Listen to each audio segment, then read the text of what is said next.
Hello, I'm Dan Sweet with Helicopter Association International, and we are not going to waste any time today. We have a very brief amount of time for a very interesting webinar. The Mars helicopter has been something that's fascinated our industry for quite some time since we first learned about it.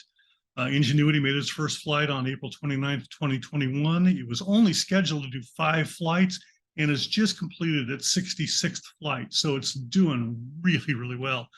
This is the first aircraft to achieve powered controlled flight on another planet. So it's actually really similar to what the Wright brothers did here on Earth. And of course, in our own industry, Igor Sikorsky. One of the things that fascinates me is Mars' atmosphere is at 1% of ours, requiring rotor speeds of up to 10 times some of the more earthly rotorcraft. So joining us today is Tzanetos. He's the team lead for Ingenuity Mars helicopter at NASA JPL. He graduated from MIT with a BS in computer science and electrical engineering in 2012 and a master's of engineering in 2013 in the same fields. Teddy has been at JPL since 2017 and is the Ingenuity Mars helicopter team lead and is the principal investigator for Mars Science Helicopter System Research Task. He designed, prior to the launch, he designed and built the electrical ground support equipment for Ingenuity, which was used for communicating and charging the helicopter on Earth. He served as one of the flight test conductors for Mars helicopter and led the first flight testing campaign of Ingenuity at the test facilities at JPL. And he was the assembly test and launch operations lead for the Mars helicopter, acting as the interface between Mars 2020 and Ingenuity. If this is your first time with one of our webinars, we try to make this as interactive as possible. We're not going to have a lot of time for questions, but we want to try and get to the questions you do have. Please use the question module on your Zoom screen. We'll go ahead and chat as much as you want, but we're only going to pay attention to the question module. This webinar is being recorded. We will try and get this shared tomorrow afternoon or possibly Monday, depending on how quickly we can get things rendered and posted. So let's stop sharing this. Teddy, would you care to join us? Good afternoon, everybody. Can you hear me all right, Dan? Got you loud and clear, Teddy. Hey, we really appreciate this. As I mentioned before, 5 planned missions and 66 total missions. You guys are really saving the taxpayers a ton of money and getting the most bang for the buck on this project. Happy to hear that. Happy to hear that. We couldn't agree more, and it's been a real dream come true for all of us here on Ingenuity. Should I start off with the slides? Yep, I'm going to mute my camera and go right ahead. Okay. All right, is that coming through? All right, Dan? I do see it, yes. Great. All right. Afternoon, everybody. Hope you're excited to hear a little bit about flying helicopters on another planet. I have a short presentation prepared for you today where we're going to talk primarily about Ingenuity. What have we done with our baby on Mars? And a couple of slides on the next mission opportunity for us to fly another set of helicopters, which is Mars sample return. That's actually my big focus now, is working on Mars sample return and the sample recovery helicopters, where we've taken everything we've learned from Ingenuity and now we're building the next generation. And then also I'll touch a little bit on Mars Science Hexacopter, which is a much more future forward looking vision of larger platforms and larger fleets of things flying around Mars. Why don't we dive in? First off, have to recognize the team. Ingenuity wouldn't have been possible without these amazing people you see on our screen. On the bottom right is one of our original team photos from Ingenuity. You can see in the middle holding the mock-up of the helicopter, original chief engineer and project manager, Bob Ballard and Mimi Young. And then on the top left, you can see our extended ops demo team, and a lot of similar faces and also a lot of new faces. So suffice it to say that the team has grown since the original tech demo days.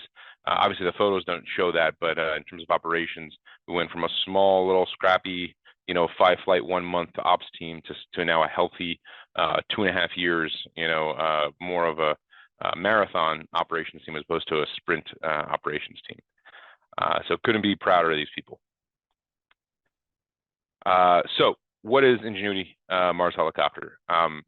First off, before we get talking about the fun physics metrics, it's important to understand what it is in the context of the things that we send out to space, right? There are the things that, failure is not an option, right? There's human space flight efforts. That's considered Class A. Then we send rovers, which, human life is not on board, right? So it's a different risk category, different reliability category. That's Class B. There's C, there's D. D is where you get to more of the commercial off-the-shelf equipment, or more relying on industry. And then there's below there, which is called Type 2. Ingenuity is a Type 2 technology demonstrator, right? And the whole point of a technology demonstrator, I'll say tech demo from here on out, is to just prove that we can, right? Our goal was to get to Mars and prove that the math checks out, that the physics checks out, that our assumptions and our simulations and all of our testing here on Earth actually works, right? The simulations and physics is great, but at some point you got to prove it and put your boots on and actually make it happen. So that was the goal of Ingenuity, was to prove that yes, humanity can build things that can fly in the equivalent of 1% of Earth's atmosphere. There's a reason why helicopters on Earth don't fly at 100,000 feet, because the air is extremely thin, and that's the scarcity of the air that we're talking about at Mars. It's not all bad though. The gravity is 1/3 that of Earth's. It's still a bad trade if you had to choose one, right? You'd rather go with thicker air and higher gravity if you could, just because the air is almost non-existent. The makeup of an Ingenuity class helicopter, it's a coaxial counter-rotating system. So these two rotor blades you see here, they spin opposite to each other. That's why we don't have a tail rotor. It cancels out our yaw torques. That silver box underneath, for those of you who have seen marathon runners on the news or something like that, they're always wearing those silver mylar metallized heat blankets. That's what this is. We have about 4 layers of that heat reflecting material to try and trap as much heat into our avionics enclosure as possible. You can see our 4 feet and then our solar panel and our little whip antenna on top. All told, she's incredibly lightweight. She's around 4 pounds, 1.8 kilos, and those blades spin at a shocking 2,500 RPM. If you were to take Ingenuity and try and make it fly in Earth's atmosphere, those blades would have to spin much slower, around 400 RPM, just because Earth is a thick soup of jello compared to the atmosphere on Mars, and these blades are highly optimized for that extreme Reynolds number regime. So that's what an Ingenuity is. How did we get there? We were tucked under the belly of the Perseverance rover. So here's a photo from our ATLO assembly test launch operations phase, right before launch, when everything's starting to come together and everyone's wearing those really cool bunny suits in the clean room. And you can see in the red circle, Ingenuity folded up underneath the Perseverance rover. We caught a ride to Mars with Perseverance, right? So Perseverance deployed us. And we had a brief 30 stalls in which to pull off our mission, right? Perseverance has a lot of important science goals, right? And it was important that we get off of the rover as quickly as we could and started our tech demo as soon as we could to respect that timeline. And that all came down to this day right here. On April 19th of 2021, we had our first flight moment. This was our 100% mission success criteria for the Ingenuity Mars helicopter team. You'll see a plot here on the projector. That's actually a plot of our altimeter, showing that we went up a handful of meters, stayed there, and came back down. And we also had an amazing video from the Mastcam Z instrument on Perseverance. So it was a humble flight, our first one. It was a simple one, but enough to just, prove to all the humans back here at Earth that, yep, it actually happened, right? We climbed to 3 meters, did a simple yaw rotation, stayed in flight for around 39 seconds, and then we came back down and landed. We could have called it quits there, but we didn't. Thankfully, after the first flight, we went off to our full 5 flights in our original mission timeline. And we're all extremely very thankful that Mars 2020 and NASA saw the value in keeping this tech demo going. After flight 5, we transitioned from what we originally called our tech demo phase to our extended ops demonstration phase, or operational demonstration phase. The original mission took place in these small blue shaded boxes on the right. So you can see flights 1 through 3 and 4 through 5. the amazing part is how far we've come, right? We originally said, all right, we're just gonna stay in this little tiny area, knock out the 5 flights, and we'll be done. Thankfully, if the animations come through on the web correctly, that was just the beginning, and we were off to the races in terms of breaking new ground and trying longer and longer flights. We went from 30, 40, 50-meter flights. Flight 9, you can see we took a shortcut that the rover could not take for terrain reasons, and we really stretched our wings, so to speak, and flew 625 meters in about 3 minutes. The rover, for example, has to drive an entire sol. Sol is a day on Mars, an entire sol to cover that sort of distance. We can pull it off in 3 minutes.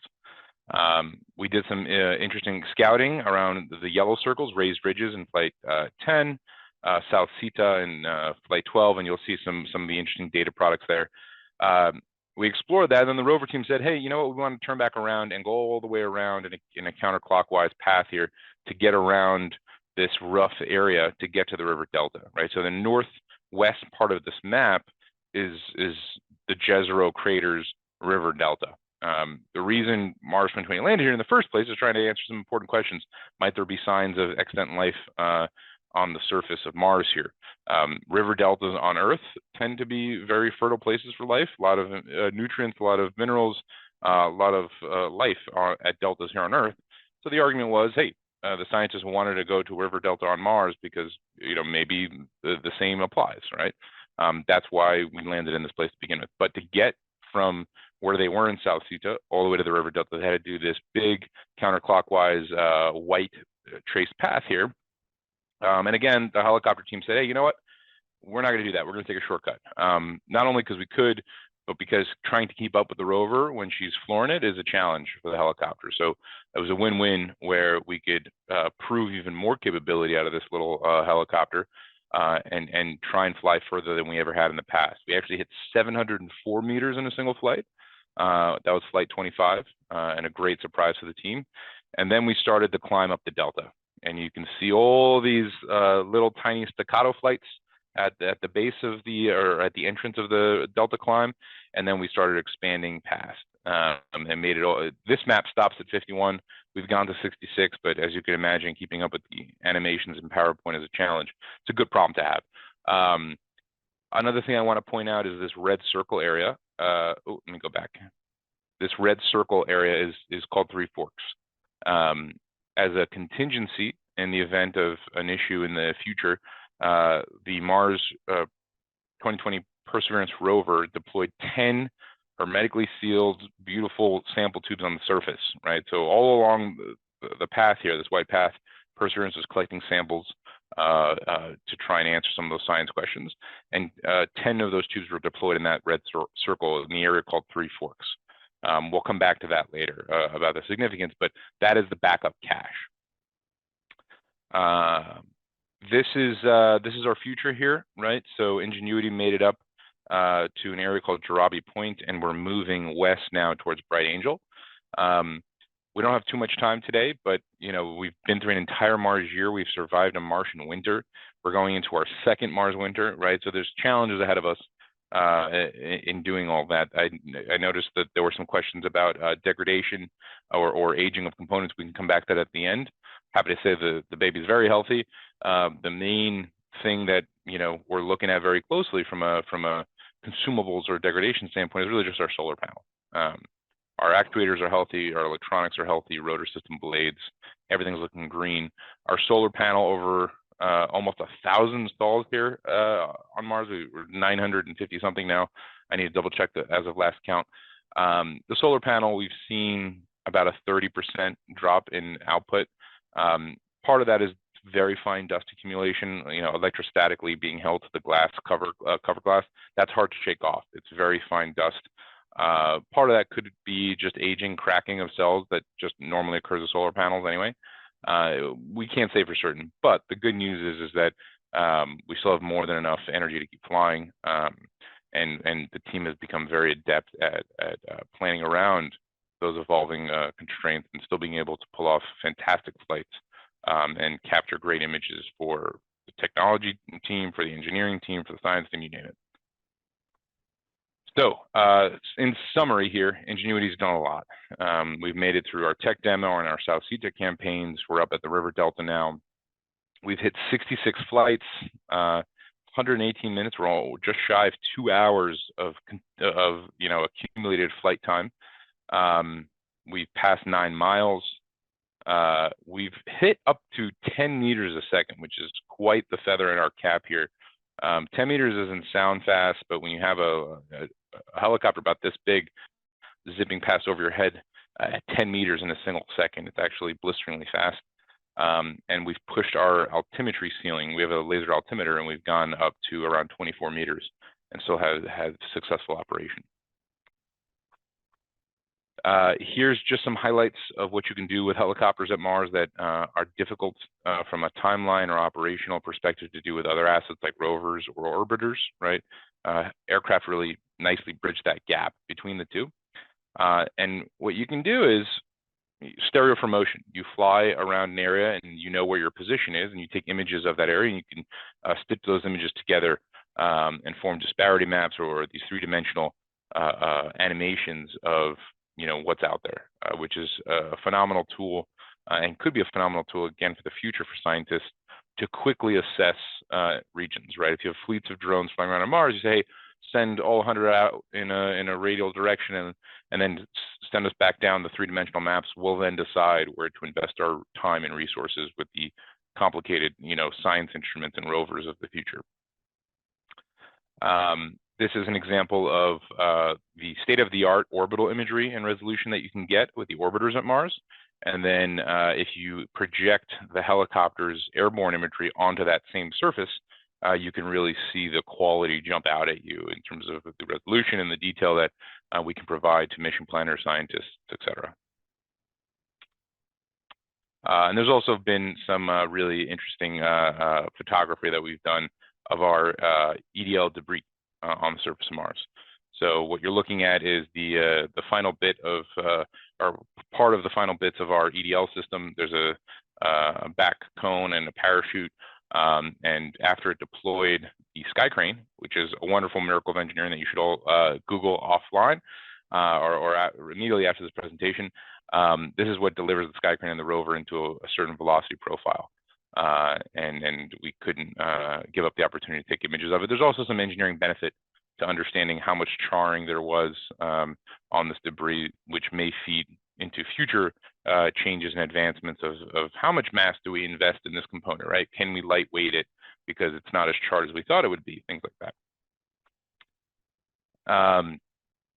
Let's see if we can get this to play. This was a recent particular win here where we flew in flight 59 all the way up to 20 meters above ground level. I'll try and skip it along here just for time's sake. We went up in discrete jumps, and you can see the helicopter going about 5 meters at a time higher and holding. There was also some scientific interest here to try and characterize the gradient of the horizontal wind speeds at different elevations above the ground, right? You can imagine the higher you go, the wind speeds may increase. And we have a lot of theories about what that gradient looks like, but hey, you could actually use a helicopter to be a relatively decent wind vane, right? And try and understand at least the magnitude of that. You can also pull out the direction of that wind based off of the controller effort from the helicopter itself. A lot of data science that it obviously needs to go into that, a lot of estimation, but we couldn't give up the unique opportunity to try out that theory. Keep moving along here. So what does this mean for the future? SRH, I'll define that acronym here in a second, but let's just talk about what Ingenuity has done. We've proven that the coaxial helicopter design is robust, right? There's no one can question, will it last, right? She's lasted about 30 times longer than we had originally hoped. I guess it depends if you want to count from flight, from Sol lifetime or for number of flights, but we've planned for 30 Sols on Mars, and we've been alive for about 1,000. We've now, and this chart's out of date. I also want to mention it's difficult to keep these charts constantly up to date with the total multipliers, but we've flown more than 700 meters.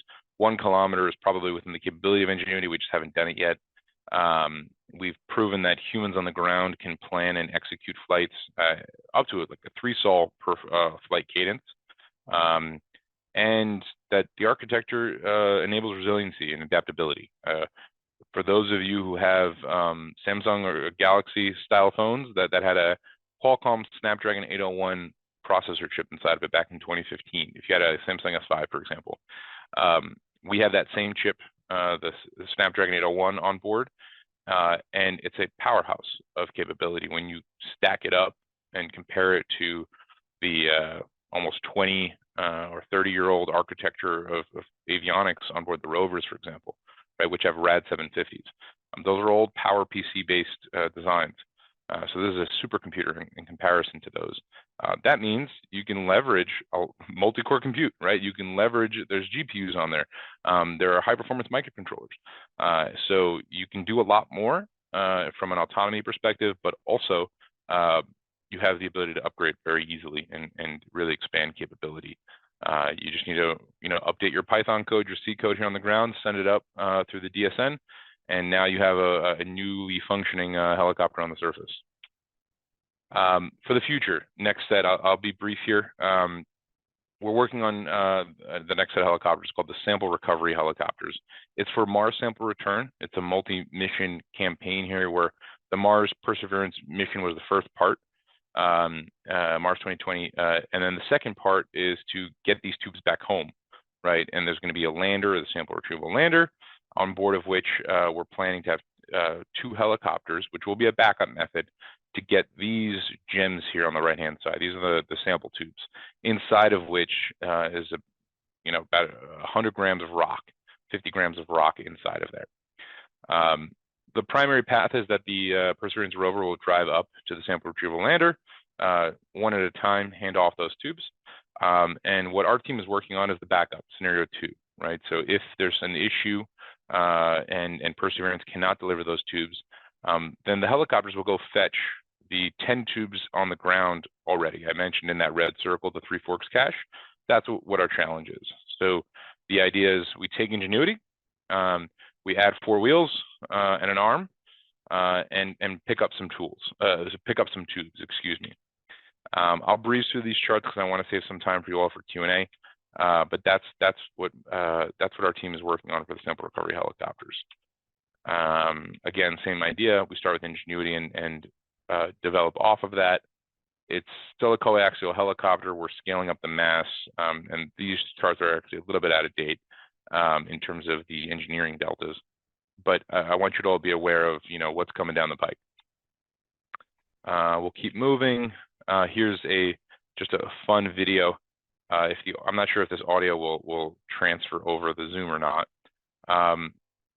Our test team, just as of this past September, took our newest airfoil blade design, tested it inside of a chamber, and pushed it to 0.95 Mach.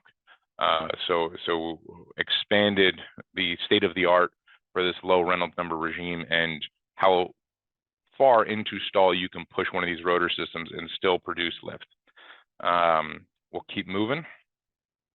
Just a picture of our fantastic test team there in one of those carbon fiber blades that we built.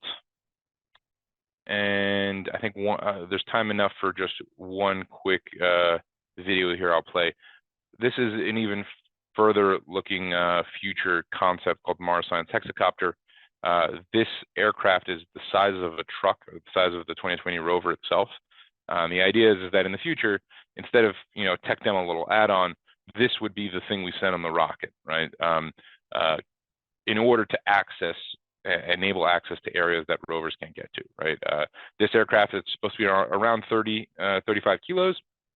And the idea is that we can carry up to 5 kilos of science payload and fold up inside of an air shell for EDL.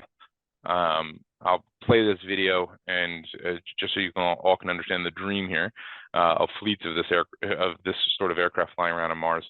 And while that happens, Dan, I'm happy to start fielding questions. Okay, Teddy, that was fascinating, and the video right here is equally amazing. Question I have right off the bat, you were talking about flying to higher altitudes, things like that. Are you I don't want to say you're trying to exceed your flight envelopes or your technology, but are you trying to see, what limits you do have with the Ingenuity? That's absolutely what we've been doing with Ingenuity in the last 6 months, is really pushing the flight envelope, right? We pushed it in airspeed. Well, ground speed, we can't quite know 100% what the airspeed is, because we don't have a good airspeed sensor on the ground. But in terms of the planned ground speed, we've pushed it from 5.5 meters a second to 6, and most recently 10, right? There was a question of, would that work? And we simulated it, we did our homework, and we thought it would. But again, a test is worth 1,000 theories.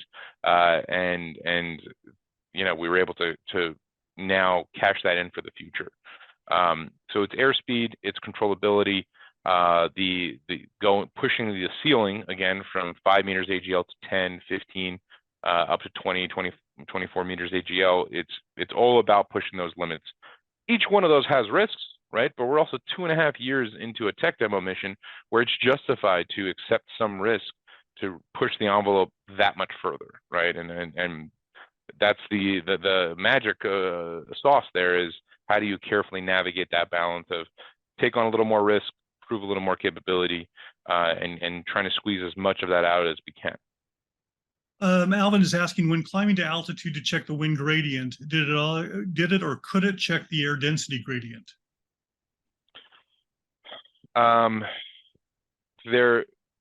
Theoretically, you could do something like that, right? It comes down to signal to noise ratio, right? You can back out from your controller effort, as you climb. If you need more and more collective for each discrete jump in altitude, you can make an assessment about, well, if I need to push the rotor harder, that must mean that the density has dropped. We need to be a little bit careful there, because there's also a temperature gradient, right? And the temperature of the air affects the density, and then you also just have your seasonal pressure gradients as well. So hypothetically, there's a lot you could do in terms of digging into the data, and I look forward to PhD theses being written about this and people trying to come up with really great results.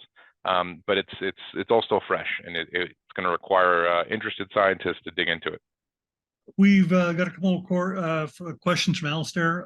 To what extent has the camera performance, especially the color camera on Ingenuity, degraded over the period? It has not. The color camera is doing fantastically well. What has occurred is there's fine dust on the windows, right? You can, and all of you can go look at the Mars 2020 raw images website. As soon as the data hits the ground, as soon as our team sees images, it instantly gets pushed to the public server. And you can go on, for interested folks, you can go and compare. They're called the return to Earth. Return to Earth are the color ones. You can look at the return to Earth images, the RT images from Flight 1 to Flight 66, and try and compare, how vivid are these images? How does the color contrast look? And make an assessment for yourself. From my perspective, the image sensor itself, the camera hardware itself, is working just as well as it was in the first haul. It's just a question of, is there some dust on the outside? Might there have been some dust that got into the inside of the window? And is that, attenuating the vibrancy of the image? Perhaps, but the camera itself is still working perfectly fine. I think you already answered his question about the blades or the control mechanisms working well as well. Do you think, you mentioned the thick, soupy jello of the Earth's atmosphere, do you think that this technology that you've developed for Mars will have applications here on Earth now? I think I would split it up into two buckets. There's the aerodynamics of it, right? And the extreme hardcore engineering that goes into designing control systems that can stabilize an immensely unstable aircraft in a very low density environment. And then there's the robotics aspect of it, right? Which is probably familiar to most people who just go out to the mall and buy a drone and say, oh, the drone flies on its own. Great, right? You can go and get a commercial off-the-shelf drone that does that. There's a lot of things that Ingenuity does and is able to do that commercial drones can't, from an autonomy perspective or from a robustness perspective, right? But Part of that also had to do with the physics challenges of keeping it lightweight, keeping it able to survive overnight in temperatures that go down to negative 95 degrees Celsius, right? Your mall drone doesn't need to do that. On the aerodynamics front, so there are a lot of robotic, to answer that question, on the robotics front, I think there are a lot of applicability to robotic challenges here on Earth, whether it's airborne, whether it's ground-based, whether it's underwater, that yes, you could port those solutions over from the hardware, from the avionics, the software, GNC, you name it. On the aerodynamics front, that's a little more specialized, right? So for that specific Reynolds, regime, yeah, at 100,000 feet, you can map some of these aerodynamics lessons learned over, and it's really just goes to the fluid dynamics of it, right? What regimes might these airfoils, be used in Earth? There's a handful, right? Not the ones that we're all similar and experience. We're similar to our experience of everyday life, but yes, there could be on the aerodynamics front. Okay, I know we're right at the limit of your time. Do you want to try one more question? Sure, yeah, go for it. Gustavo, you mentioned using a couple of commercial off-the-shelf parts on the helicopter. What other parts were off the shelf, and what parts Sure, yeah, did you find that you couldn't use off the shelf? Yeah, so the COTS parts are all over. I'll just rattle off a few here. Our processor is off the shelf. It was a Snapdragon 801 flight board that any of us could have bought with a credit card back in 2017. It's now discontinued, but if you Google Snapdragon 801 flight board, you'll see the listing online. Our radio system was made by a company called Cyflex that I think were purchased. The hardware is no longer available, but again, there's a Cyflex 900 megahertz, similar to a Zigbee radio. Our FPGA is a Pro ASIC, and our microcontrollers are TI parts. You can go on DigiKey and just buy those. There's nothing special about that. They're expensive, right? But you can just buy them. They're like automotive grade.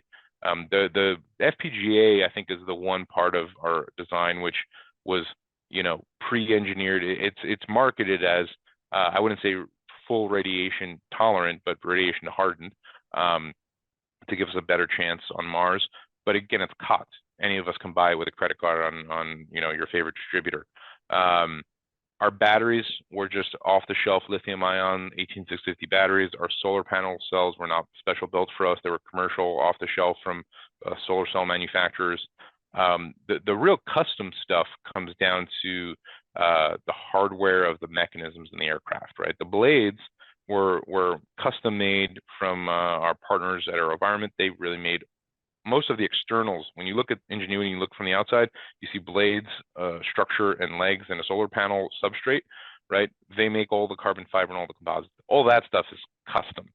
The rotor motor was hand wound by one person at that company, right?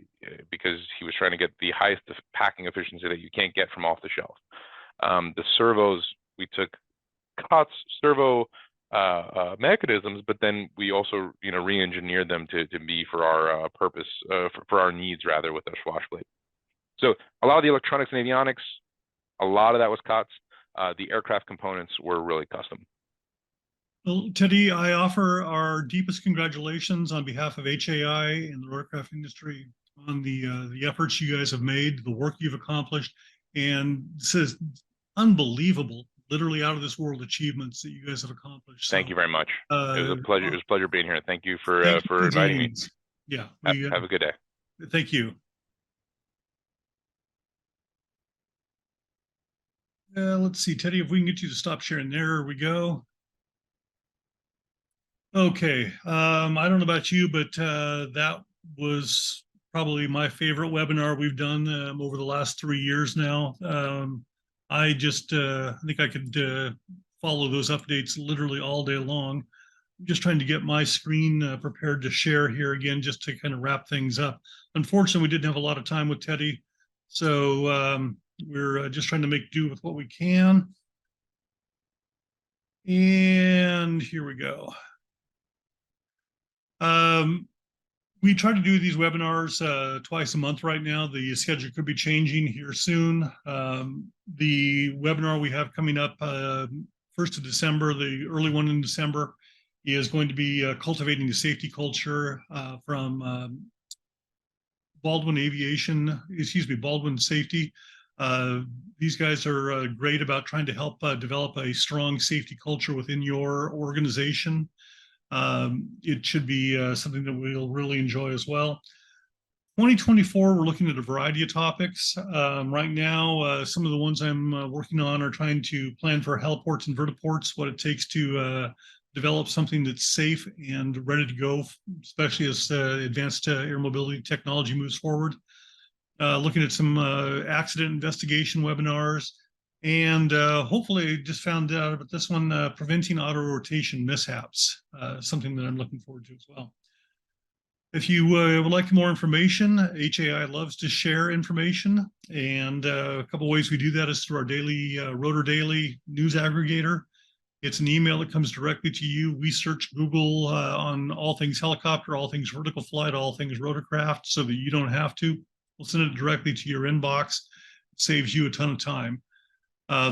Rotor Magazine is a quarterly publication, an award-winning quarterly publication.